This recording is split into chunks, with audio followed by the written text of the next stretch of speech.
সম্ৰাট বান সম্ৰাট নৰকৰ সমসাময়িক সম্ৰাট বান সুগভীৰ বন্ধুত্ব আছিল দুয়োৰে। দুয়োজনে বিশাল সাম্ৰাজ্য প্ৰতিষ্ঠা কৰিছিল, তিব্বতৰ পৰা বংগোপসাগৰলৈ, আৰু প্ৰায় সম্পূৰ্ণ পূৰ্বাঞ্চল আছিল তেওঁলোকৰ দেশ। সম্ৰাট বান আছিল শিৱভক্ত। শিৱই ৰক্ষণাবেক্ষণ দিয়াৰ বাবে সি আছিল অপৰাজেয়। অনিৰুদ্ধই তেওঁৰ মৰমৰ কন্যাক অপহৰণ কৰিবলৈ আহি সম্ৰাটৰ হাতত বন্দী হয়। ইয়াৰ পিছত কিছুমান অবাঞ্ছিত ঘটনা ঘটে।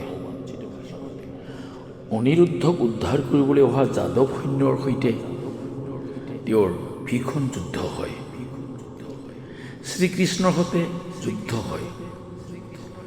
ৰক্তৰ নদী বৈ যায় ৰাজধানী অঞ্চলত। শিৱৰ আশীৰ্বাদৰ বাবেই শ্ৰীকৃষ্ণই তাক হত্যা কৰিব পৰা নাছিল।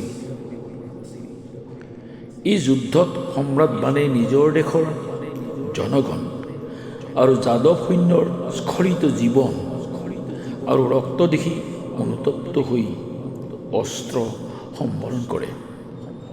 তাৰ পিছত উশাক অনিৰুদ্ধৰ হাতত অৰ্পণ কৰি তেওঁ শিৱৰ তপস্যাৰ বাবে হিমালয়লৈ গতি কৰে।